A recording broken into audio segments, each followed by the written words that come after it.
Hello friends, कैसे हैं आप लोग। आप सबका स्वागत है जामिया कोचिंग सेंटर में। जैसा कि आप जानते हैं, फंडामेंटल राइट्स के ऊपर जो इंडियन कॉन्स्टिट्यूशन से हमारा, हम उस पर उसको डिस्कस करने की कोशिश कर रहे हैं, समझने की कोशिश कर रहे हैं कि कॉम्पिटिटिव लेवल एग्जाम्स में किस तरह के सवाल आते हैं और क्या क्या चीज़ें हमें याद रखने की ज़रूरत है।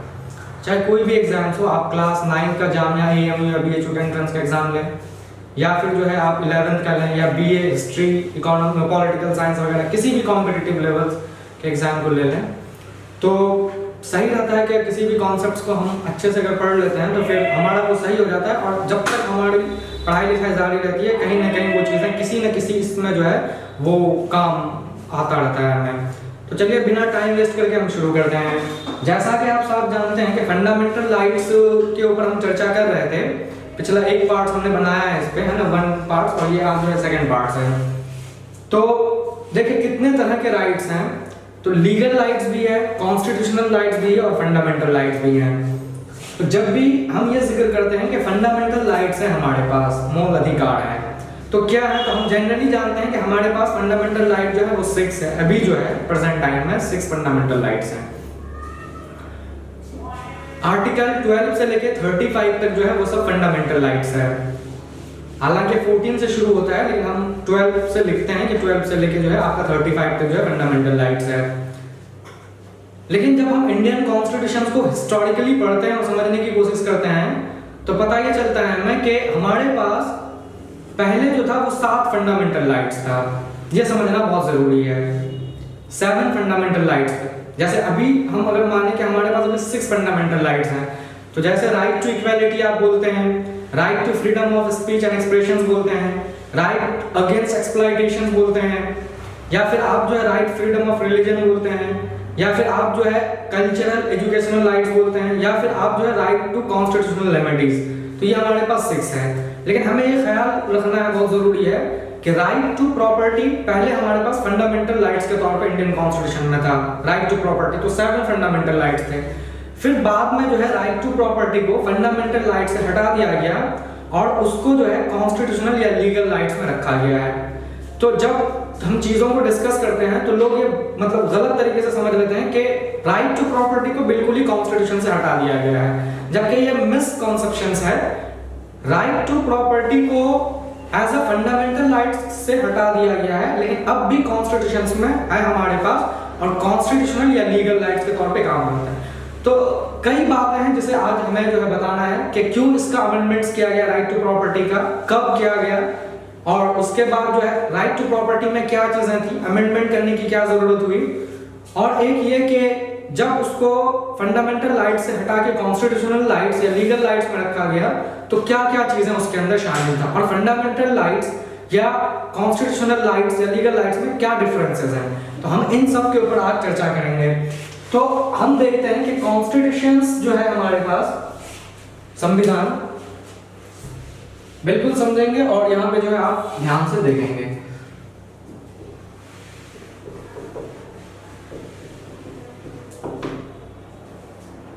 कॉन्स्टिट्यूशन से, ठीक है।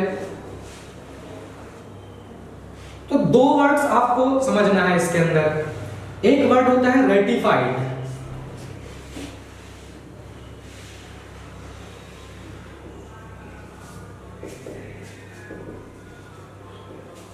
और एक वर्ड होता है इफेक्टिव, कह लीजिए, या इसको आप लागू होना, ठीक है। हम सब जानते हैं कि 1946 में संविधान सभा बना, जिसको कॉन्स्टिट्यूट असेंबली कहते हैं, और कॉन्स्टिट्यूशन बनने की जो प्रक्रिया था या प्रोसेस था वहां से शुरू हो गया, ठीक है। और 2 साल 11 महीना 18 दिन में हमने अपना कॉन्स्टिट्यूशन तैयार कर लिया, ठीक है। अब हम डेट्स पे नजर डालते हैं। 26 नवंबर 1949 को कॉन्स्टिट्यूशन को रेटिफाइड कर दिया गया। अब सवाल है कि रेटिफाइड क्या है। तो रेटिफाइड का मतलब है कि ऑफिशियली एग्रीमेंट बन गया और 284 मेंबर्स ने जो है कॉन्स्टिट्यूशन के ऊपर साइन कर दिया कि भारत का जो है अब इस तरह से ही कॉन्स्टिट्यूशन होगा और हम इस चीज को जो इस तरह से प्रैक्टिस करेंगे। तो रेटिफाइड जो है वो 26 नवंबर 1945 को कर दिया। सब चीजें हो गई तैयार, ऑफिशियली एग्रीमेंट्स बन गया, सबने साइन कर दिया, सिग्नेचर कर दिया, और उसको जो है हम रख दिए कॉन्स्टिट्यूशन को रेटिफाइड करने के बाद। फिर इस चीज को इंप्लीमेंट जो किया, यानी देश में जो लागू किया गया कि अब भारत का जो कॉन्स्टिट्यूशन है उसी के तहत चीजें होगी। तो इफेक्टिव डेट कह लीजिए या इम्प्लीमेंटेशन डेट कह लीजिए, तो हम सब जानते हैं कि 26 जनवरी 1950 को जो है कॉन्स्टिट्यूशन को देश में इंप्लीमेंट कर दिया, 26 जनवरी 1950 को, और 26 जनवरी 1950 को एज ए रिपब्लिक डे भी मानते हैं। तो थोड़ा सा समझने वाली बात यह है इसके अंदर कि जैसे मान लीजिए कि कॉन्स्टिट्यूशन को रेटिफाइड कर दिया गया और उसके बाद जो है फिर इस देश मतलब इस डेट के अंदर जो इंप्लीमेंट किया गया, और 26 नवंबर को हम एज अ कॉन्स्टिट्यूशन डे भी मनाते हैं, आप ये सब जानते हैं, क्योंकि बाज़ दफा एग्जाम्स में कॉम्पिटिटिव एग्जाम्स में पूछ लेते हैं कि कॉन्स्टिट्यूशन डे हम कब मनाते हैं, तो 26 नवंबर को हम कॉन्स्टिट्यूशन डे मनाते हैं, संविधान दिवस मनाते हैं। तो क्या वजह था कि हम इतने समय के बाद जो है कॉन्स्टिट्यूशन को लागू किए, क्योंकि आप डेट देखिए 26 नवंबर है, दिसंबर है और फिर 1950 आया, तो हम कुछ समय के बाद जो है कॉन्स्टिट्यूशन को जो है लागू किए। तो इसके पीछे वजह क्या थी, हमने कुछ समय क्यों वेट किया, तो एक थोड़ा सा मैं आपको हिस्टोरिकल बैकग्राउंड बता दूं कि 1929 के अंदर जो लाहौर सेशंस हुआ था, जिसमें जवाहरलाल नेहरू ने भारत के अंदर कंप्लीट इंडिपेंडेंस की बात कही थी, जिसमें ये कहा था कि भारत को पूरी आजादी मिलनी चाहिए, कंप्लीट इंडिपेंडेंस या पूर्ण स्वराज। तो फर्स्ट टाइम इंडिया के अंदर जो फ्लैग की होस्टिंग हुई थी या झंडा फहराया गया था, तो वो 26 जनवरी 1930 को ही किया गया था। तो जब कॉन्स्टिट्यूशन बन गया तो हमने ये सोचा कि वो भी डेट्स हमारे लिए हिस्टोरिकली तो बहुत उसकी अहमियत है, क्योंकि पहली दफा चीजें 26 जनवरी को ही हो रहा था, तो 1930 तो दोबारा नहीं आ सकता है, लेकिन 26 जनवरी तो दोबारा आएगा।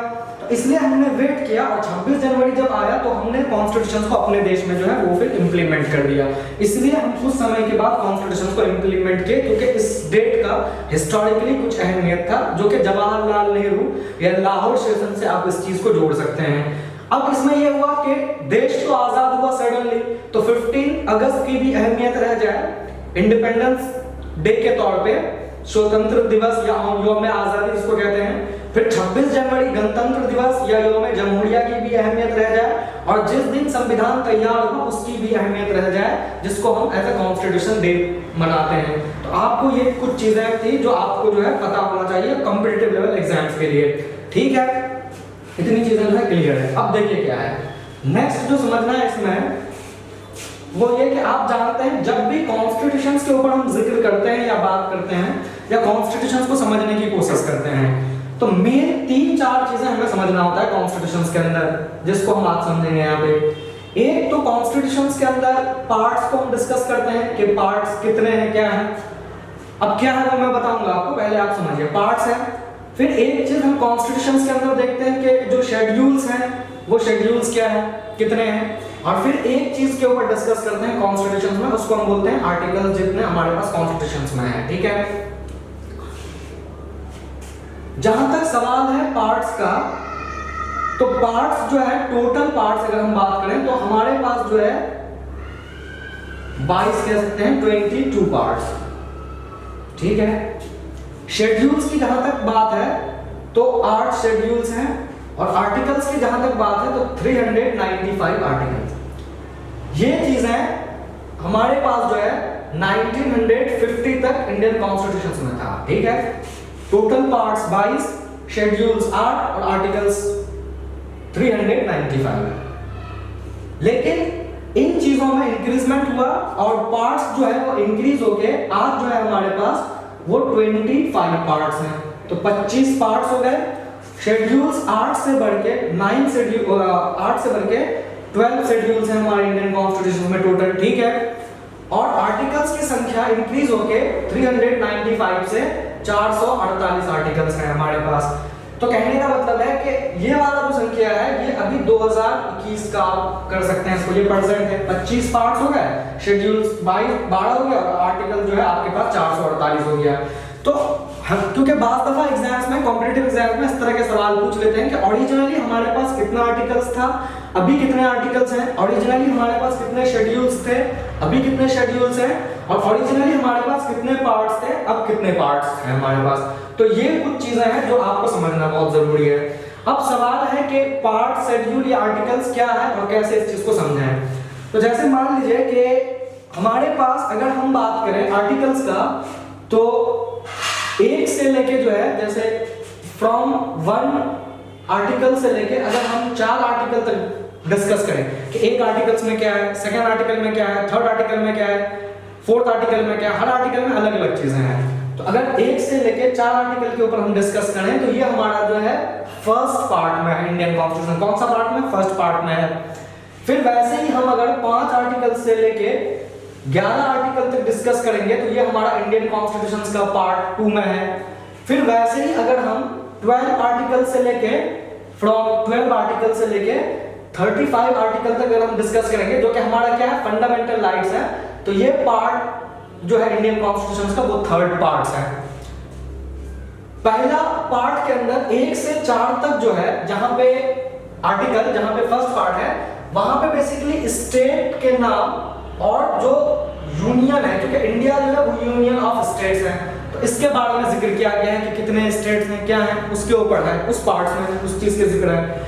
फिर 5 से लेके 11 आर्टिकल्स के ऊपर अगर हम बात करेंगे जो कि इंडियन कॉन्स्टिट्यूशन का पार्ट 2 है, तो उसमें नागरिकता के ऊपर डिस्कस किया गया है, जिसको हम बोलते हैं सिटीजनशिप। क्या बोलते हैं, सिटीजनशिप है कि सिटीजनशिप क्या है, कितने तरह के सिटीजनशिप है, इंडिया के अंदर कौन सा सिटीजन, सिंगल सिटीजनशिप है, डुअल सिटीजनशिप है, क्या है, हम इस पे भी डिस्कस करेंगे। लेकिन आपको बता रहे हैं कि किस पार्ट्स के अंदर क्या क्या चीजें और हमें क्या ध्यान में रखने की जरूरत है कॉम्पिटिटिव लेवल एग्जाम्स के लिए या एकेडमिक पे आप कह सकते हैं, जैसे कोई 9th में 10th में तो पढ़ के समझ सकता है चीजों को। फिर 12 से लेके जो 35 आर्टिकल्स है जो कि पार्ट 3 है, तो इसमें हम अगर जिक्र करें तो इसमें जो है आपका फंडामेंटल राइट्स है, हम शॉर्ट फॉर्म लिख रहे हैं एफआर, मौल अधिकार, क्योंकि जल्दी जल्दी चीजों को समझेंगे। तो सबसे पहली बात तो ये हो गया कि जब भी कॉन्स्टिट्यूशंस के ऊपर जिक्र होगा या जब भी हम फंडामेंटल राइट्स को समझेंगे तो एक चीज है तो ये होना चाहिए कि कितने आर्टिकल्स फंडामेंटल राइट्स में है, तो 12 से लेकर 35 तक फंडामेंटल राइट्स हैं। फिर दूसरी चीज है ये होना चाहिए कि कितने, मतलब कॉन्स्टिट्यूशंस के कौन से पार्ट्स में है ये, तो पार्ट 3 के अंदर जो है वो फंडामेंटल राइट्स का है। तो ये कुछ बातें हैं जो आपको समझना है। पहला शेड्यूल्स का अगर बात करें, फर्स्ट शेड्यूल्स का, तो फर्स्ट शेड्यूल्स में जो है, जो कि एक तो पार्ट्स हो गया, फिर आर्टिकल्स हो गए, फिर शेड्यूल्स है यहाँ पे। तो जो पहला शेड्यूल्स है उसमें क्या है, तो उसमें states as well as union territories के नाम है कि कितने यूनियन टेरिटरीज हैं, कितने स्टेट्स हैं।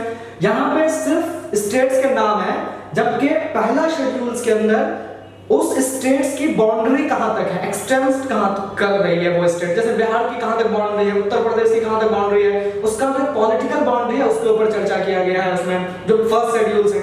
फिर साथ में यूनियन टेरिटरीज के ऊपर कि यूनियन टेरिटरीज जो है उसका कहां तक एरिया है, जैसे अंडमान निकोबार एक जो है आपका मान लिए, लक्षद्वीप मान लिए, तो लक्षद्वीप या दमन and Deep, sorry Andaman Lakshadweep, या मान लीजिए कि दमन द्वीप या दादर एंड नगर हवेली, तो उसकी जो एरिया है वो कहां तक उसका क्षेत्रफल है, तो उसके ऊपर चर्चा किया गया है। फिर मान लीजिए कि अगर आप सेकंड शेड्यूल देखेंगे इंडियन कॉन्स्टिट्यूशन का, तो सेकंड शेड्यूल्स के अंदर क्या चीजें हैं, उसमें ये लिखा हुआ है कि गवर्नर्स क्या है, फिर उसमें ये लिखा हुआ है कि राष्ट्रपति क्या है, फिर राष्ट्रपति के जो अलाउंसेस होते हैं, उसकी जो सैलरी वगैरह होता है या उससे जो रिलेटेड होता है, वो सब शेड्यूल 2 में है, यानी सेकंड शेड्यूल्स के अंदर। वैसे ही थर्ड में भी कुछ चीजें हैं, फोर्थ में भी है। तो 12 आर्टिकल्स शेड्यूल्स के अंदर, 12 शेड्यूल्स में अलग अलग शेड्यूल्स में अलग अलग बातें हैं, अलग अलग आर्टिकल्स के अंदर अलग अलग चीजें, अलग अलग पार्ट्स में अलग अलग चीजें शामिल हैं, ठीक है। अब देखिए, अब दूसरी चीजें, तीसरी चीजें क्या समझना है इसके अंदर। अच्छा, जैसे मान लीजिए कि हमने आपको बताया कि पहले 22 था, फिर 25 हो गया, पहले 8 था, फिर 12 हो गया, फिर 395 हो गया, फिर 448 आर्टिकल हो गए, तो ऐसे इंक्रीज होते गए। तो हम समझेंगे कि चीजों को कैसे इंक्रीज किया गया और कैसे इसकी जरूरत हुई हमें इंडियन कॉन्स्टिट्यूशन में।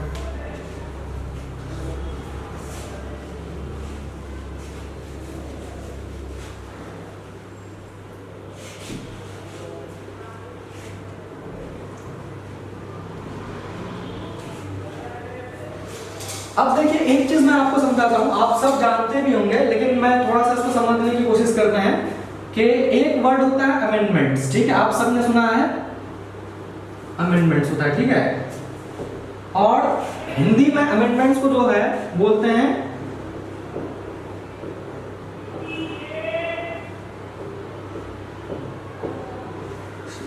संशोधन, ठीक है, क्या बोलते हैं, संशोधन। हालांकि कठिन वर्ड है, आपको समझ में नहीं आ रहा होगा संशोधन, लेकिन हम इसको समझते हैं कि क्या है। अमेंडमेंट्स का मतलब क्या होता है, अमेंडमेंट्स का मतलब होता है कि कॉन्स्टिट्यूशंस के अंदर जो हमारे पास आर्टिकल्स वगैरह हैं उसमें कुछ चीजों के अंदर चेंज करना या कुछ चीजों को नया शामिल करना। जैसे मान लीजिए कि 395 आर्टिकल्स पहले था जब देश आजाद हुआ, कॉन्स्टिट्यूशन लागू हुआ, लेकिन उसकी संख्या 448 अभी हुआ, तो जाहिर सी बात है उस चीज को बाद में जोड़ा गया है कॉन्स्टिट्यूशन के अंदर बहुत सारे आर्टिकल्स को, और फिर बहुत सारी चीजों में थोड़ी बहुत चेंज किया गया है। तो कहने का मतलब है कि अगर अमेंडमेंट समझना हो या संशोधन समझना हो तो क्या मतलब होता है, इसका मतलब होता है कि हम कुछ स्मॉल पार्ट में चेंज करते हैं, जो चीज़ें पहले से लिखी गई है उसमें हमने थोड़ा बहुत चेंज कर दिया, या फिर हम उसके अंदर कुछ चीज़ों को, नई चीज़ों को ऐड कर दिया, जिसको एडेड कर दिए। तो इन दोनों चीज़ों को मिला के हम क्या बोलते हैं, अमेंडमेंट्स बोलते हैं। क्योंकि अगर ऐसा नहीं होता तो फिर जो इंक्रीजमेंट है या जो संख्या में इंक्रीज हुआ है, चाहे शेड्यूल्स की संख्या में हो, चाहे पार्ट्स की संख्या में हो, चाहे फंडामेंटल इसमें क्या कहते हैं आपका जो है आर्टिकल्स की संख्या में हो, कैसे होता, तो जाहिर सी बात है इसको बाद में जोड़ा गया होगा या इसके अंदर कुछ कुछ जो है पार्ट्स को चेंज किया गया है, इसको बोलते हैं संशोधन। ठीक है,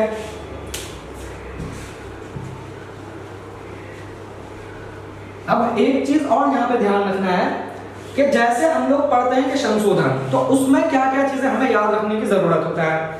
तो इंडिया के अंदर जो सबसे पहला अमेंडमेंट था, जो फर्स्ट अमेंडमेंट था, वो कब हुआ, तो वो 1951 में हुआ पहला अमेंडमेंट। ठीक है, यानी जैसे ही देश में कानून लागू हुआ उसके एक साल बाद ही तुरंत ही जो है एक अमेंडमेंट्स कर दिया गया, फर्स्ट अमेंडमेंट्स को बोलते हैं, पहले फर्स्ट 1951 में।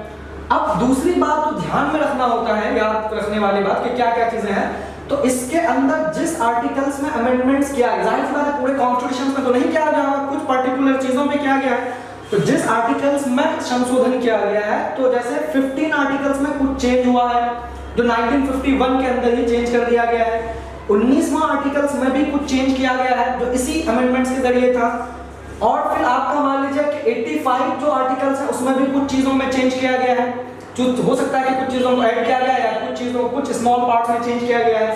31 ए के अंदर भी कुछ चीजें चेंज हुआ है, फिर 31 बी जो है हमारा, उसमें भी जो है कुछ आर्टिकल्स के अंदर जो है वो चेंजेस आए। तो ये सारे अमेंडमेंट्स किए गए हैं जो 1950 यानी फर्स्ट अमेंडमेंट जो है किया गया था। तो पहली बात तो ये कि कौन सा अमेंडमेंट था, तो फर्स्ट था, कौन से डेट पे किया गया, तो 1951 में किया गया, किस आर्टिकल्स में हुआ, कौन कौन से आर्टिकल्स को ये किया गया, तो वो आपका आर्टिकल्स की जो है नंबर, वो आर्टिकल्स और भी आर्टिकल्स हैं, लेकिन मैं कुछ एग्जांपल देके यहाँ पे समझाने की कोशिश कर रहे हैं। अब सवाल ये है कि जब भी कॉन्स्टिट्यूशन में संशोधन करते हैं या अमेंडमेंट्स करते हैं तो जाहिर सी बात है उसका कुछ मकसद होता है, हम उसको ऑब्जेक्टिव्स बोलते हैं। अगर आप ऑब्जेक्टिव्स को समझ लें तो फिर आपको बात समझ में आ जाएगी कि कॉन्स्टिट्यूशन में संशोधन करने की क्यों जरूरत होती है या संशोधन क्यों करते हैं। तो कहने का ये मतलब है कि साथ में जो है हम ये लिख सकते हैं कि जब भी अमेंडमेंट्स होता है तो उसका एक अपना ऑब्जेक्टिव्स होता है, क्या ऑब्जेक्टिव्स है वो हम समझेंगे।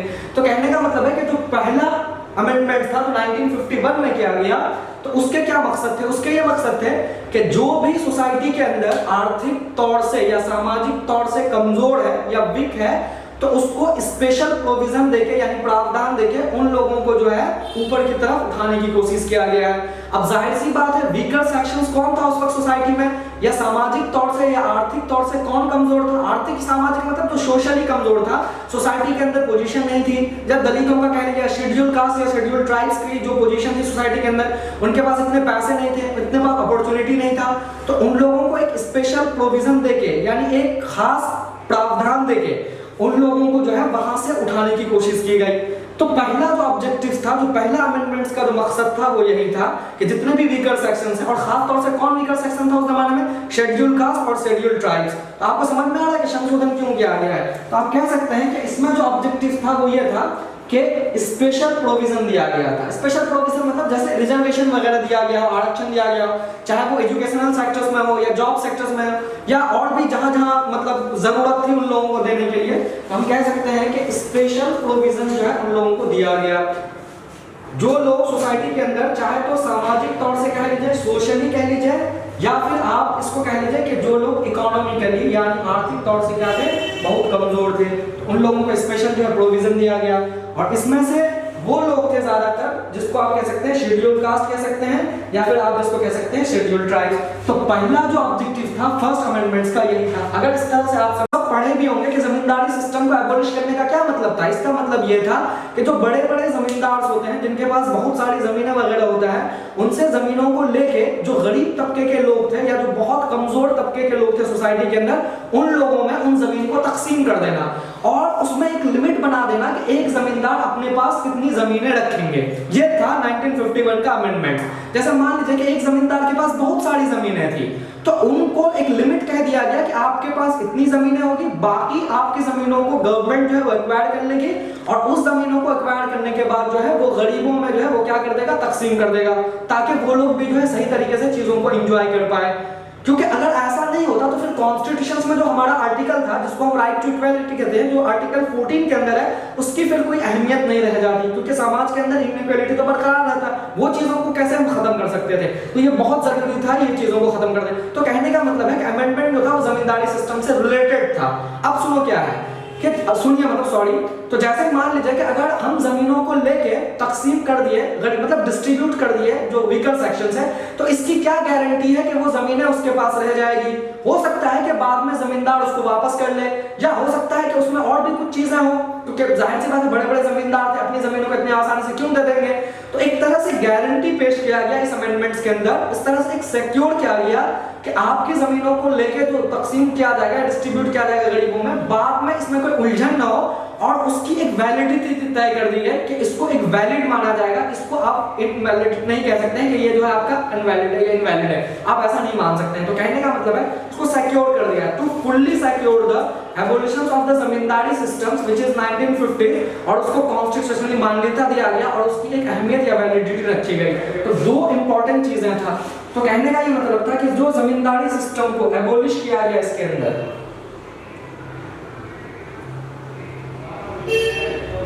जो जमींदारी सिस्टम है उस चीज को यहां से एबोलिश किया गया, ठीक है, एबोलिशन हम कह सकते हैं ना, तो उसकी एक वैलिडिटी हो कि वो कब तक चीजें रहेगी, और एक गारंटी जो है वो पेश किया जाए।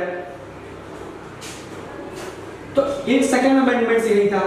तो देखिए इसमें क्या चीज है, जब भी आप कोई अमेंडमेंट्स को पढ़ते हैं तो उसमें क्या क्या याद रखने वाली बात है। पहला तो अमेंडमेंट्स कब किया गया, कौन से ईयर में किया गया, कौन से नंबर का अमेंडमेंट था, तो फर्स्ट नंबर का था। आर्टिकल्स क्या क्या थे उसके अंदर, किन किन चीजों को किया गया, और उसके मकसद क्या थे, ऐसी क्या चीजों को करने की जरूरत पड़ी, ये फर्स्ट है। एक दो हम एग्जांपल के तहत समझेंगे तो हमें बातें समझ में आ जाएगी कि संशोधन करने की जरूरत क्यों होती है कॉन्स्टिट्यूशन में, ये फर्स्ट है। एक और देख लेते हैं एग्जांपल के तौर पे, फिर हम जो है अपना टॉपिक्स पे मेन आएंगे। आप सब जानते हैं कि इंडिया के कॉन्स्टिट्यूशंस में जो लास्ट संशोधन किया गया है वो 2020 में किया गया है। कब किया गया? 2020 में। और ये 104 अमेंडमेंट्स है, 104 अमेंडमेंट्स है। आप कह सकते हैं कि ये जो अमेंडमेंट्स का नंबर है ये आपका लास्ट है, इसके बाद अब तक नहीं हुआ है लास्ट अमेंडमेंट्स यही है अभी, इसके बाद और आगे होगा नहीं होगा। साथ में डेट्स याद रखना है कि कब किया गया, तो डेट्स यहाँ पे ध्यान दीजिएगा, 26 जनवरी 2020, यानी 2020 से जो है इसको लागू किया गया या इसमें जो है संशोधन किया गया, ठीक है। अब जिस आर्टिकल्स में किया गया है उस आर्टिकल्स को भी यहाँ पे समझेंगे कि कौन से आर्टिकल्स पे जो है वो संशोधन किया गया है। तो उस आर्टिकल्स का नंबर है 334, यानी 334 जो आर्टिकल्स है उसमें जो है संशोधन किया गया है, ठीक है। अब सवाल यह है कि इसके मकसद क्या थे, क्यों संशोधन किया गया, इसका अपना ऑब्जेक्टिव्स क्या था, यही चीज है। अब देखो क्या है, जैसे मान लीजिए कि जो हमारा इकोनॉमिकली या सोशली कमजोर तबका था, वीकर सेक्शन था, जैसे शेड्यूल कास्ट या शेड्यूल ट्राइब्स था, तो उन लोगों को रिजर्वेशन दिया गया है इलेक्शंस में, जैसे लोकसभा के इलेक्शंस में और विधानसभा। हम सब जानते हैं कि हमारे देश में 3 तरीके से चुनाव होता है, एक गांव लेवल पे होता है, फिर आपका जो स्टेट लेवल पे होता है जिसको विधानसभा या स्टेट असेंबली इलेक्शंस कहते हैं, और फिर एक सेंट्रल लेवल पे होता है जिसको हम जो है आपका लोकसभा इलेक्शंस कहते हैं। तो इसके अंदर क्या चीजें थी कि रिजर्वेशन दिया गया, आरक्षण दिया गया जो कमजोर तबके था, शेड्यूल कास्ट और शेड्यूल ट्राइब्स को, स्टेट असेंबली इलेक्शंस में और आपका जो है लोकसभा इलेक्शंस में। लेकिन जब इनको रिजर्वेशन दिया गया 1950s के अंदर कॉन्स्टिट्यूशन में, तो एक टाइम जो है सेट कर दिया गया था कि इतने दिन तक इसकी मान्यता रहेगी या वैलिडिटी रहेगी। तो 70 साल तक का जो है वो मान्यता था कॉन्स्टिट्यूशन के अंदर, 70 इयर्स का। अब देखिए क्या हुआ, 1950 से जब 2020 तक हम देखेंगे तो 70 साल इनका पूरा हो गया था। 25 जनवरी 2020 तक जो है इसका 70 साल या 70 इयर्स हो गया था, इसकी लिमिटेड जो था, इसका लिमिटेशन जो था। अब दो बातें हो सकती थी, चाहे तो रिजर्वेशंस को यहाँ पे खत्म किया जाता, क्योंकि 70 साल का था तो 70 इयर्स तो यहाँ पे पूरा हो गया। रिजर्वेशन कितने साल का था? 70 साल का था, जो कि 2020 में मुकम्मल हो गया 25 जनवरी को। तो अब जब संशोधन था तो दो ही चीजें हो सकती थी, एक तो ये हो सकता था कि रिजर्वेशंस को खत्म कर दिया जाए जो शेड्यूल कास्ट या शेड्यूल ट्राइब्स को दिए हैं चुनाव के अंदर, इलेक्शंस के अंदर, या फिर दूसरी चीज ये हो सकता था कि टाइम को एक्सटेंड किया जाए। तो जो अमेंडमेंट्स किया गया, लास्ट का जो संशोधन था जो कि 26 जनवरी 2020 में किया गया, उसमें यह था कि इनकी डेट्स को या इनका जो टाइम पीरियड था 70 साल से बढ़ा के उसको 80 इयर्स कर दिया गया, तो 10 साल और बढ़ा दिया गया है। अब फिर 2030 में नया संशोधन किया जाएगा, अमेंडमेंट्स किया जाएगा और फिर देखा जाएगा कि उसके बाद क्या होगा। तो अभी सिर्फ हमें फिलहाल ये याद रखना है कि जो ऑब्जेक्टिव्स थे, कौन सा जो 104 जो लास्ट अमेंडमेंट्स हुआ था उसका क्या था, उसका ये था कि जो शेड्यूल कास्ट या शेड्यूल ट्राइब्स को चुनाव में, यानी लोकसभा इलेक्शंस आप कह लीजिए या फिर आप जो है विधानसभा इलेक्शंस कह लीजिए, विधानसभा इलेक्शन को स्टेट असेंबली इलेक्शंस भी कहते हैं, तो यहाँ पे जो रिजर्वेशन इन लोगों को दिया गया था, जो आरक्षण दिया गया था, तो वो 70 साल का था, उसको एक्सटेंड करके इंक्रीज करके 70 से कितना कर दिया, 80 कर दिया, तो 10 साल का जो है वो इंक्रीजमेंट हुआ है। यही ऑब्जेक्टिव्स था किसका, 104 अमेंडमेंट्स का जो किया गया है। तो देख रहे हैं आपको क्या क्या चीजें, अच्छा 25 जनवरी तक, तो 26 जनवरी से ये चीजें शुरू हुआ, तो क्या क्या चीजें आपको याद रखना, आपको याद रखना है कि कौन सा नंबर का अमेंडमेंट्स है, ये याद रखना है कि कौन से डेट में किया गया, फिर ये याद रखना है कि कौन से आर्टिकल्स को लेके किया गया, फिर ये याद रखना है कि उसके मकसद क्या था, उसके पीछे वजह क्या थी, क्यों उसको अमेंडमेंट्स किया गया, उसमें क्या संशोधन करने की जरूरत हुई। तो इतना आप देख लीजिए। चलिए अब आते हैं हम अपने टॉपिक्स पे कि आपका क्या है, मतलब फंडामेंटल राइट्स के ऊपर जहां पे हम जिक्र कर रहे हैं। तो जैसा कि मैंने आपको बताया कि टोटल फंडामेंटल राइट जो है 6 था हमारे पास, टोटल पहले शुरुआत में 7 था और बाद में जो है वो 6 हो गया। तो जो एक फंडामेंटल राइट्स है जिसको हम बोलते हैं राइट टू प्रॉपर्टी, ध्यान से देखेंगे, राइट टू प्रॉपर्टी, ठीक है, राइट टू प्रॉपर्टी जिस आर्टिकल के अंदर है इंडियन कॉन्स्टिट्यूशन का था, उस आर्टिकल्स का नाम है 19(1)(f) क्लॉज। ये याद रखना है आपको, क्योंकि आप अगर इसको याद रखेंगे तो एग्जाम्स में क्लियर कर पाएंगे चीजों को। 19(1) है। अब देखिए क्या है, एक तो आर्टिकल्स आपका 19 है, फिर आर्टिकल्स 20 है, तो ऐसा नहीं है कि सिर्फ 90 के बाद 20 है, 90 के बाद 91 में कुछ चीजें लिखी गई है, फिर 92 में कुछ चीजें हैं, 93 में कुछ चीजें, इस तरह से किया गया है। फिर इसको और फर्दर कैटेगराइज किया है, जैसे 91A के अंदर क्या है, 91B के अंदर क्या है, तो जो 91F है, F क्लॉज, क्योंकि बाद दफा लोग 91 मतलब स्टूडेंट जो है 91N तक 1 तक करके मानते हैं, लेकिन आपको F क्लॉज भी याद रखना है, जो इसके अंदर था हमारा, जिसमें राइट टू प्रॉपर्टी के ऊपर जिक्र किया गया था कि उसमें क्या चीजें हैं। और एक आर्टिकल्स था आपका यहाँ पे 31 आर्टिकल्स, इस दोनों में राइट टू प्रॉपर्टी के ऊपर बात किया गया था, ठीक है। इन दोनों चीजों को यहाँ से हटा दिया गया, और हटाने के बाद राइट टू प्रॉपर्टी को हम जो है, क्योंकि फंडामेंटल राइट्स था हमारा, तो फंडामेंटल राइट से हटा के इसको जो है हमने लीगल राइट्स या कॉन्स्टिट्यूशनल राइट में जो है इसको रख दिया, ठीक है। आप कह सकते हैं कि लीगल राइट्स या कॉन्स्टिट्यूशनल में राइट में रखा, और साथ में जब इसको हटाया, डिलीट किया कॉन्स्टिट्यूशन में, तो इसके एवज में हमने जो कुछ चीजों को नया लेके आया संविधान के अंदर, उसको हमने आर्टिकल 300A में लिख दिया कि पहले ये चीजें था आपके पास, अब ये चीजें आपके पास नहीं है, इस चीज को आप फंडामेंटल राइट्स नहीं मानेंगे, इसको लीगल राइट्स या कॉन्स्टिट्यूशनल राइट्स मानेंगे। और एक साफ साफ हम आर्टिकल 300A में एक बात लिख दिए कि आपको अब से ये चीजें करनी है, तो आपको ये जो है याद रखना है। अब सवाल यह है कि राइट टू प्रॉपर्टी को कॉन्स्टिट्यूशन से क्यों हटा दिया गया एज अ फंडामेंटल राइट्स के तौर पे, पहली बात, और उसको लीगल राइट्स या कॉन्स्टिट्यूशनल राइट्स रखे। दूसरी बात, इसका संशोधन कब किया गया, कितने नंबर का अमेंडमेंट्स था, और तीसरी बात, जब राइट टू प्रॉपर्टी को वहां से हटा के इसमें लाया गया तो उसमें क्या क्या बातें रखी गई, और राइट टू प्रॉपर्टी को हटाने की जरूरत ही क्यों हुई, क्यों हटा दिए, राइट टू प्रॉपर्टी में आखिर ऐसा क्या लिखा हुआ था, हटाने की जरूरत क्यों हुई। ऐसे कई सवाल हैं जिसको हमें यहाँ पे समझना है, इसी से रिलेटेड फिर आपको समझ में आएगा कि राइट टू प्रॉपर्टी को एज अ फंडामेंटल राइट से क्यों हटा दिए। तो आप इसको नोट डाउन कीजिए कि कौन सा प्रॉपर्टी ये क्लॉज पे था और इसको हटा के इस क्लॉज पे लिखा गया, और लीगल राइट्स या कॉन्स्टिट्यूशनल राइट्स, इतनी बात सही है, ठीक है।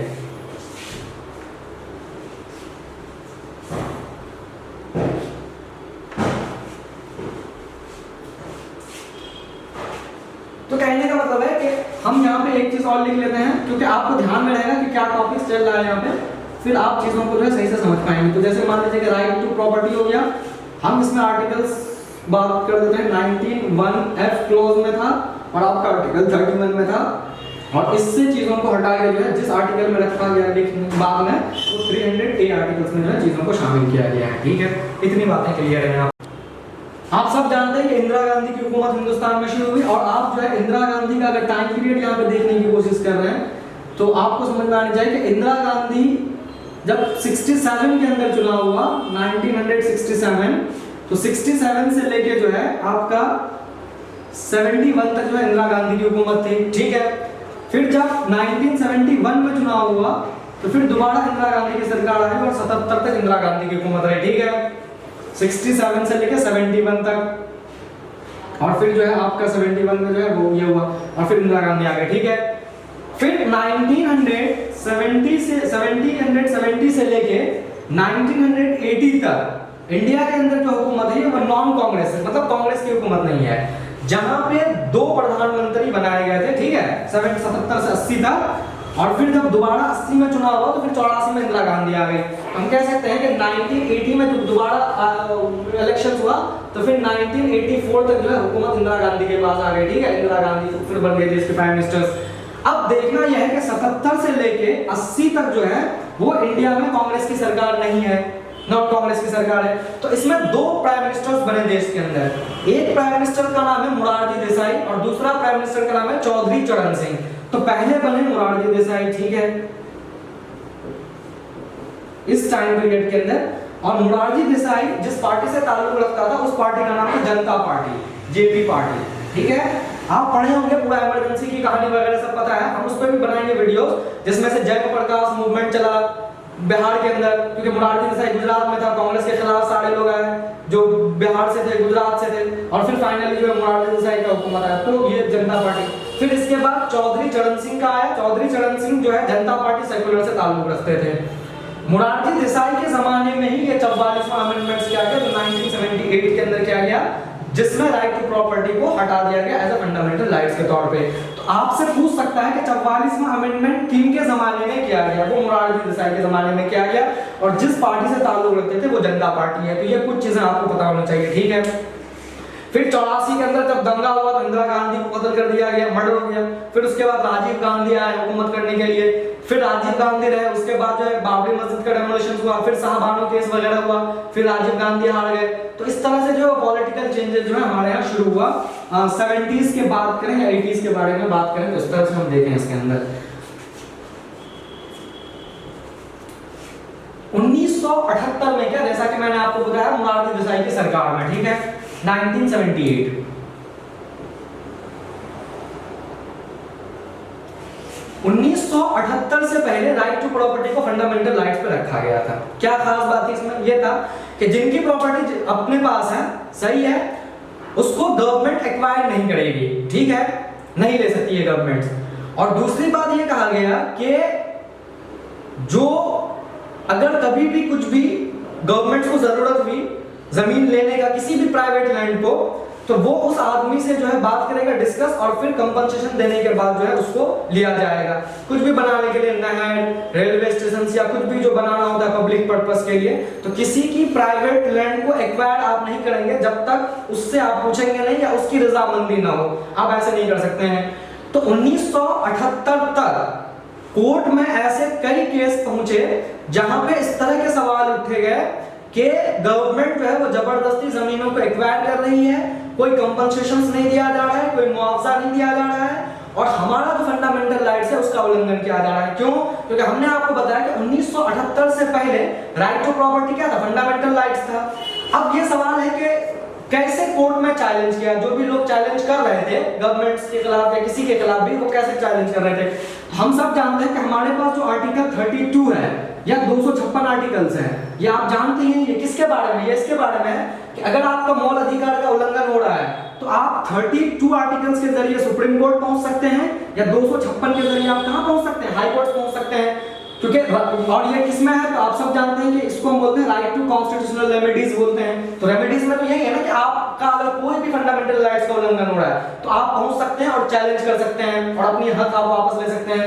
तो सुप्रीम कोर्ट भी पहुंचा और लोग कुछ जो हाई कोर्ट्स भी पहुंचे, कई सवाल ऐसे कोर्ट्स में उठे। अब ये कैसे हो सकता था? तय एक तो राइट टू प्रॉपर्टी में लिख दिया गया था, उसको फंडामेंटल राइट्स बना दिया गया था, ठीक है, या उसकी मान्यता दे दी गई थी। फिर गवर्नमेंट जो है वो प्राइवेट प्रॉपर्टी को या लैंड को एक्वायर नहीं कर पाता, तो कैसे पब्लिक वर्क के लिए डेवलपमेंट्स का काम होता है, कैसे मेट्रो बनता है या रेलवे बनते हैं या और भी चीजें, कैसे पब्लिक वेलफेयर कैसे होता अगर जमीनों को एक्वायर नहीं किया जाता, कैसे चीजें होती। तो इसके अंदर ये कहा गया कि आज के बाद 78 में जब बहुत सारी चीजें हुआ तो उसके बाद कोर्ट ने ये फैसला लिया कि आज से जो है राइट टू प्रॉपर्टी को फंडामेंटल राइट्स में नहीं रखेंगे और इसको हटा के वहां से जो है लीगल राइट्स या कॉन्स्टिट्यूशनल राइट्स में जो है ट्रांसफर कर दिया गया या उसको लेके आ गया। और कहा यह कि आज के बाद कोई भी आदमी जो है इस बेसिस पे कोर्ट में चैलेंज नहीं कर सकता है कि हमारा फंडामेंटल राइट्स का उल्लंघन हो रहा है और हमारे पास आर्टिकल 32 और 256 है, इस ग्राउंड पे कोई भी चैलेंज नहीं कर सकता है क्योंकि वो चीजें खत्म हो गई। अच्छा, साथ में एक और अच्छी बात इसमें ये कहा गया कि जब भी कोई भी गवर्नमेंट प्राइवेट प्रॉपर्टी को एक्वायर करेगी या कोई भी प्राइवेट प्रॉपर्टी को लेगा किसी भी पब्लिक पर्पस के लिए, तो सबसे पहले ये चीजें कोर्ट से फैसला होगा, कोर्ट्स के डिसीजंस से ये चीजें होगी। तो कोर्ट्स का एक दखल अंदाजी वहां पे शुरू हो गया, इंटरफेरेंस शुरू हो गया और फिर कोर्ट में सारी बातें होती थी और फिर उससे पूछा जाता है कि आप बताओ क्या करोगे, दोगे जमीन है या नहीं, और उसके बाद जो है वो फाइनल डिसीजंस के बाद बात दफा ऐसा होता था कि मना कर देते हैं हम नहीं देंगे जमीनें, तो उस पर भी एग्री होना होता था, या कितनी कंपनसेशन दिया जाए, कितनी मुआवजा दिया जाए, इन सब चीजों की पीछे जो ये चीजें था वो सब कोर्ट करता। तो अब यह है कि जुडिशियल डिसीजन होना चाहिए, जुडिशियरी जो डिसीजंस करेगा, गवर्नमेंट्स को जो बोलेगा वही गवर्नमेंट्स को मानना पड़ेगा। मतलब अपने मन से सरकार कुछ इसमें कर नहीं सकती है। तो अब सवाल है ये बात कहां लिखा गया, तो मैंने आपको पहले ही बताया था, ये चीजों को 200A आर्टिकल्स में क्या किया है, साफ साफ लिख दिया है कि आप ये चीजें ऐसे नहीं करोगे। तो आप समझ गए कि राइट टू प्रॉपर्टी को वहां से यहां लाया गया, क्यों हटाया गया, किनकी सरकार में हटाया गया, कौन से अमेंडमेंट्स में हटाया गया, 44वां अमेंडमेंट 1978 मोरारजी देसाई की सरकार में क्यों हटाया गया। अब बाद में जो जजमेंट हुआ वो क्या हुआ, उसमें कोर्ट्स का इंटरफेरेंस शुरू हुआ, जुडिशियल डिसीजंस के हिसाब से चीजें शुरू हुई। तो ये था आपका जो है फंडामेंटल राइट्स वगैरह का। हम इस पे भी जो है आगे चर्चा करेंगे कि हमारे जो और फंडामेंटल राइट्स है उसमें क्या चीजें हैं और हम लीगल राइट्स या कॉन्स्टिट्यूशनल राइट्स को फंडामेंटल राइट्स से अलग कैसे करेंगे। ठीक है, thank you to all of you.